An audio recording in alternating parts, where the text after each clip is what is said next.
Halo sahabat-sahabatku, kita bertemu kembali pada saat ini. Saya ingin membagikan kepada kita tentang satu peristiwa yang dialami oleh Yusuf ketika dia berada di sebuah gua di Mesir. Ya, ada yang mengatakan dia sedang berada di bawah kaki Gunung Kuskom, sekitar 300 km dari kota Kairo, dan dia tinggal, atau Yusuf dan keluarga tinggal di sebuah gua bahkan selama kurang lebih 6 bulan. Nah, pada saat dia sedang berada di gua ini, maka peristiwa di dalam Matius pasal yang kedua ayat yang ke-19 itu terjadi. Malaikat Allah datang kepada Yusuf kemudian memberitahukan bahwa Herodes telah mati. Dan malaikat itu juga memberitahukan untuk dia bangun dari tidurnya, kemudian mengambil Yesus serta ibunya dan pergilah ke Israel. Ketika dia juga mendengarkan bahwa yang menjadi raja itu Arkelaus, anak daripada Herodes, dan dia juga adalah seorang yang kejam, akhirnya Yusuf takut untuk pergi ke Israel. Tetapi karena malaikat Allah datang lagi, keempat kali malaikat Allah datang kepada Yusuf dan menasihati dia untuk dia pergi ke Galilea, di bagian utara dari Israel, dan Yusuf memilih salah sebuah kota dan akhirnya dia memilih kota Nazaret, dan Yusuf, Maria dan Yesus tinggal di kota Nazaret. Matius berkata ini terjadi supaya digenapi apa yang disampaikan oleh nabi-nabi bahwa Yesus akan disebut orang Nazaret.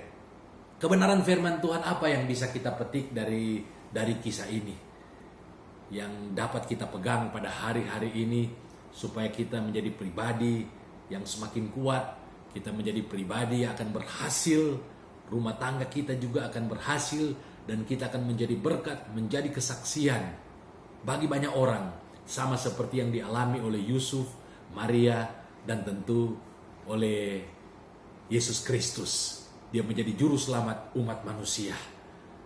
Yang ingin saya sampaikan kepada kita, mari kita belajar daripada Yusuf. Dia adalah seorang yang peka terhadap suara Tuhan. Dia adalah pribadi yang mau mendengarkan suara Tuhan. Segala sesuatu yang dia akan jalani, itu dia jalani setelah dia mendengarkan firman Allah yang disampaikan oleh malaikat Gabriel.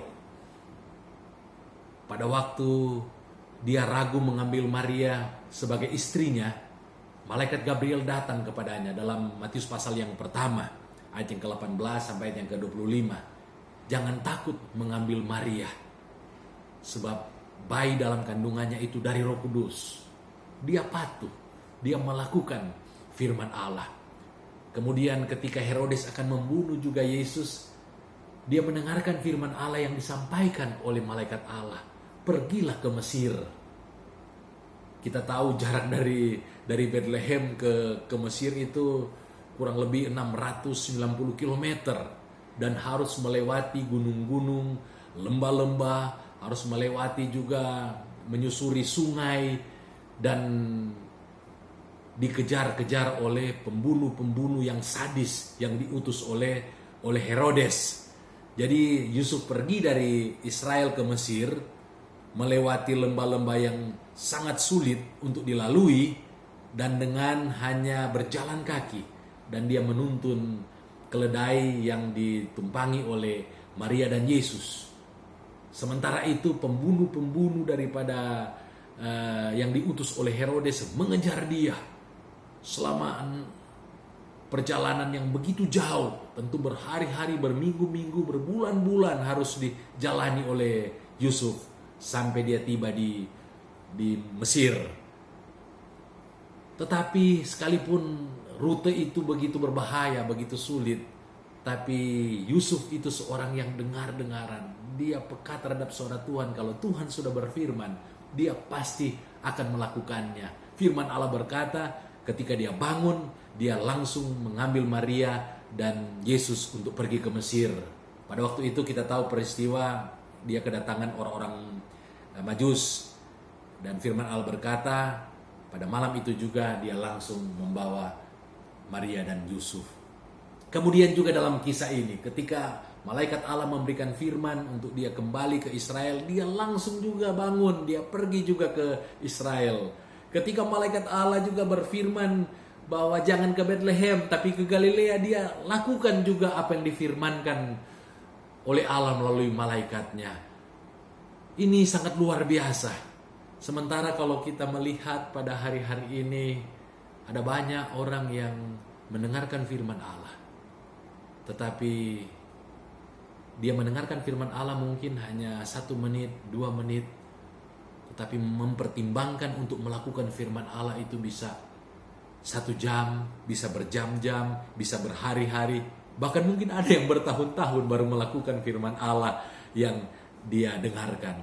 Atau ada yang mendengarkan firman Allah tetapi bukan justru langsung melakukan firman Allah, tetapi berpendapat, firman Allah ini sudah tidak cocok untuk zaman ini. Ini hanya cocok untuk zaman pada waktu firman Allah itu disampaikan. Saya tidak tahu apa alasan daripada Bapak Ibu atau saudara-saudara ketika mendengarkan firman Allah dan belum melakukannya. Mungkin sama seperti yang saya katakan ini. Tetapi biar melalui perayaan Natal di tahun 2022 ini, kita diingatkan untuk kita belajar dari satu pribadi yang bernama Yusuf. 4 kali dia mendengarkan firman melalui malaikat Allah yang berfirman kepadanya. Dia bangun dan dia langsung melakukannya.